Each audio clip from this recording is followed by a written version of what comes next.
မင်္ဂလာပါဒီနေ့မှာတော့ကဘာပေါ်မှာရှိတဲ့လူတွေကိုတိတ်တိတ်ဆိတ်တက်နေတဲ့ယောဂတစ်ခုအကြောင်းပြောပြမှာဖြစ်ပါတယ်အဲ့ဒါကတော့သွေးတိုးယောဂဖြစ်ပါတယ်သွေးတိုးယောဂဟာသွေးရည်ဖြတ်တန်းစစ်ဆေးနေတဲ့သွေးကြောပေါ်မှာဖိအားတွေပုံမှန်ထက်တက်ရောက်ပြီးတော့သွေးပေါင်ချိန်မြင့်မာခြင်းကိုသွေးတိုးလို့ခေါ်ပါတယ်သွေးယောဂမှာဆိုရင်အဆင့်1နဲ့အဆင့်2ဆိုပြီးတော့2မျိုးရှိပါတယ်အဆင့်1က essential hypertension လို့ခေါ်ပြီးတော့ကိုယ့်ရဲ့နေထိုင်မှုပုံစံတွေမျိုးရိုးဗီဇတွေကိုယ့်ရဲ့ပတ်ဝန်းကျင်တွေကြောင့်မို့လို့ဖြစ်ပေါ်တာဖြစ်ပါတယ်အဆင့်2ကကြတော့ကိုယ့်ရဲ့ခန္ဓာကိုယ်မှာရှိတဲ့တခြားသောယောဂတွေကြောင့်နဲ့ကိုယ်တောက်နေတဲ့ဆေးဝါးတွေရဲ့ဘေးထွက်ဆိုးကျိုးတွေကြောင့်မို့လို့ဖြစ်ပေါ်တာဖြစ်ပါတယ်။အကက်ယောဂမွေးရပါနှလုံးယောဂရှိတဲ့သူတွေတာရိုက်ပြဿနာရှိသူတွေဆေးတွေရဲ့ဘေးထွက်ဆိုးကျိုးတွေခံစားနေရတဲ့သူတွေဒီလိုတွေဟာဆိုလို့ရှိရင်သွေးတိုးယောဂကိုဓာတ်ရိုက်မဟုတ်ပဲတည်ဝိုက်ပြီးတော့သွေးပေါင်ချိန်တိုးခြင်းကိုခံစားရပါတယ်။သွေးတိုးယောဂရဲ့လက္ခဏာတွေကတော့ခေါင်းကိုက်ခြင်း၊ခေါင်းမူးခြင်း၊နှာခေါင်းသွေးယိုခြင်း၊မောခြင်း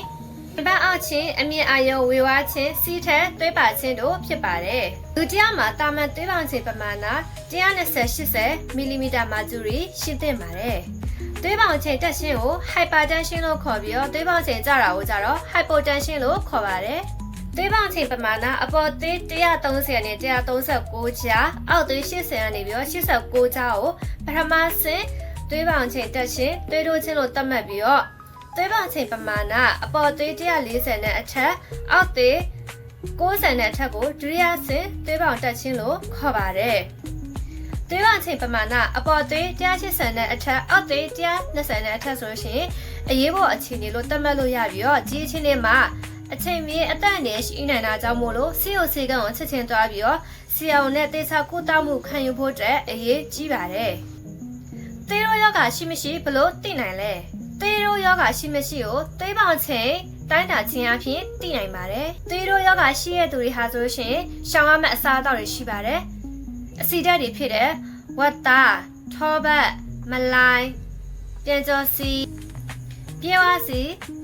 စားအုံးစီငပီးငချောက်ငံပြရည်စားနေထားသောအစားအစာများရက်စာ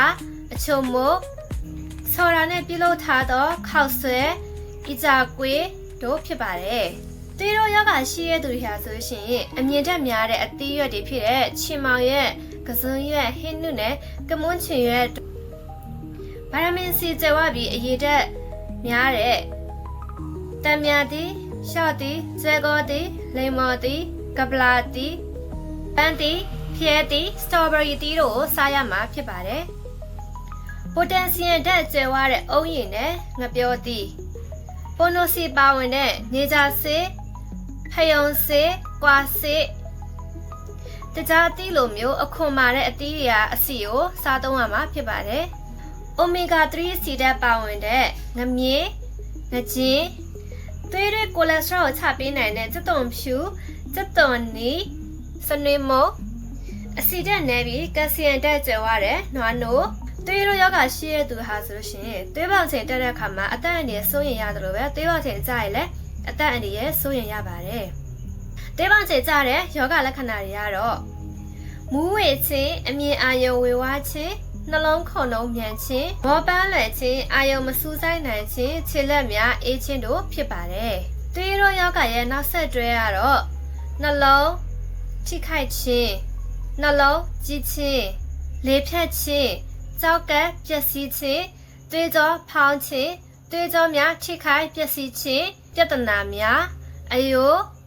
အားနည်းခြင်းတို့ဖြစ်ပါတယ်။ဒါကြောင့်သွေးတိုးယောဂရှိတဲ့သူတွေဟာဆိုရှင်သွေးပေါင်ချိန်မှန်ကန်အောင်အမြဲတမ်းထိန်းသိမ်းရမယ်။အစားအသောက်တွေကိုဆင်ခြင်ပြီးစားတော့မယ်။အေးဝဝအိတ်မယ်ပုံမှန်လေ့ကျင့်ခံလုပ်မယ်ကိုယ်လက်လှုပ်ရှားမှုတွေကိုလုပ်မယ်။စိတ်ဖိစီးမှုတွေကိုရှော့ချမယ်။ဆရာဝန်နဲ့အမြဲတမ်းဆွေးနွေးတိုင်ပင်ပြီးတော့